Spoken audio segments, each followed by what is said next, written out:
What's going on, guys? Welcome back to the channel. Appreciate you guys tuning in for another video. If you guys are new to the channel, make sure you hit that subscribe button so you don't miss out on any future videos. We're still doing 3 videos a week, so we don't want you to miss out on any of those future videos. So make sure you're subscribed and go back and check out all the other videos on the channel if you haven't already. You know, I feel like we've got a bunch of great bass fishing content. You know, that's the goal of this channel, is to help you guys catch more bass. So feel like there's a video that can do that for you if you go back and check out the channel. So not too long ago, we released a video about how to make your jig head hold your minnow on a little bit better, help save the bait from tearing. And that was basically just adding a bunch of line to the shank of the hook. So if you guys are interested in that, go back and check out that video on the channel. But I have another solution for you guys. So whenever you get the head of your minnow glued or what's the word I'm looking for, stuck well on the head of your jig head, this is going to be the first part of the bait that rips. You can see like this. The hook is going to rip through the body of that minnow. And I have the perfect solution for this. You guys can use this to save your baits, maybe once they're ripped, or you can do this right from the get-go, and it just helps your baits last longer, get more fish per baits. And really, you know, that's what we're all about, being more efficient on the water and making your dollar go further and catch more fish, making your baits last longer, catch more fish. That's what I'm all about, efficiency on the water, and I'm going to help you guys do that with this quick little tip right here.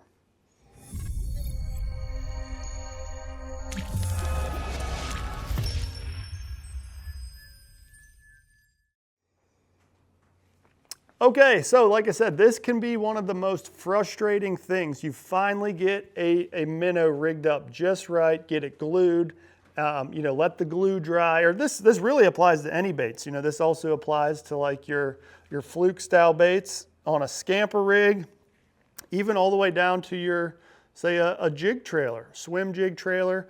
Really, anytime you're threading a bait onto a hook, or onto a jig head, anything like that, when you're threading that bait on there, this little hack or tip right here is going to help save those baits in the long run for you. So like I said, it's one of the most frustrating things. You get this bait rigged up perfectly, the head of the bait is glued on there, you waited forever to get that, you throw out there, you get that first bite, fish comes up and jumps, throws it, and the minnow just tears right down the back, just like that. You know, this is a Yamamoto scope shad right here, and it's actually a fairly durable minnow, but this is gonna happen. This is bound to happen, especially when the head of that bait is glued up to the jig head. You know, I don't like my bait sliding down off of there, so I always want that glued, but that creates the next weak point, and that would be right here. So, quick little solution for you guys. It's going to be something that I guarantee you already have in your house somewhere, and that's just a toothpick.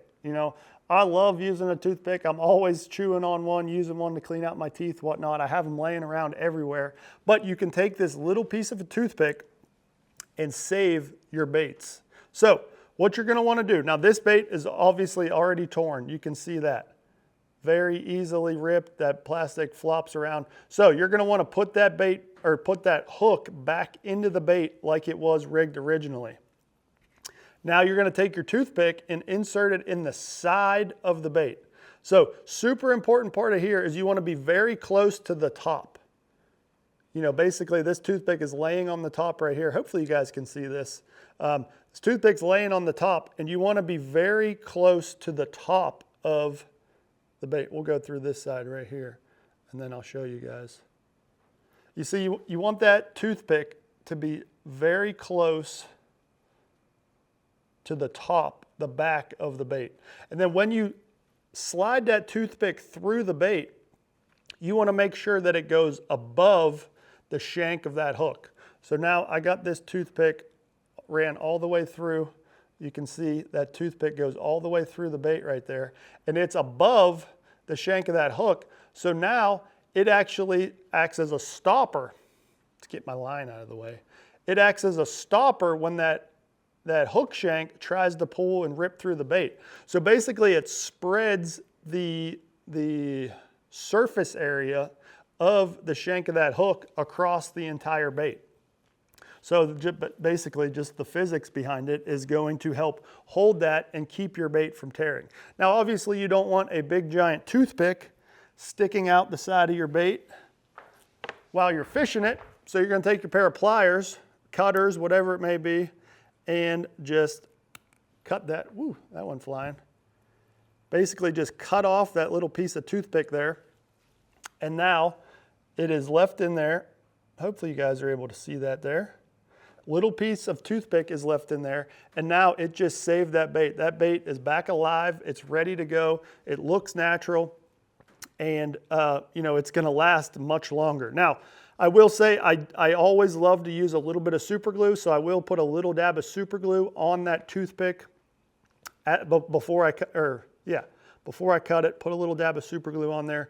Make sure it's perfectly centered in there, snip that off, and then that sucker is glued in there, ready to go. Now you could just fish this as is. I always like to wait a little bit and allow that super glue to dry, but that thing will last forever now with that little bit of a toothpick in there, and really just save your bait. So I used a clear style minnow for this demonstration just so you guys can see that in there, but if you use a solid color bait, like this one right here, you know, this is Yamamoto D-Shad on a scamper rig. And if there is one complaint that I have about the D-Shad, it is that it tears up easily, especially right here on the back. So you're able to run this toothpick through here, just like so, do the same thing, and now that will not rip. That is much more durable. You're able to use that and get a lot more fish out of your bait without it ripping. Now, like I said, the same thing applies for any sort of bait that you're rigging. If you want to do it on your swim jig trailers, your flipping jig trailers, you can do the same thing, run it through there, and now that will not rip off of there. That trailer is locked on there, and it really just creates an excellent firm surface for that plastic and that hook shank so that it does not tear easily. Now, don't get me wrong, it's eventually going to tear. You catch a bunch of fish on it, it's going to get tore up. That toothpick will slide out, the plastic will rip around at something, but it's going to give you more life out of those baits and help you catch some more fish. So, quick little tip for you guys, use a toothpick, insert it in the back of your baits, right above the shank of that hook, and it's going to drastically improve the life of all of your plastics. And like I said, I'm here to help you guys. I'm here to help you guys baits last longer, be more efficient on the water, and in turn, that's gonna help you catch more fish when you get out there to catch them on those days that you can't get out there. So hopefully you guys learned something from this video. I appreciate you guys tuning in. As always, leave me those likes and comments down below. I'm curious if you guys have ever done this before, so definitely let me know that in the comments down below. But till then, we'll see you guys next time.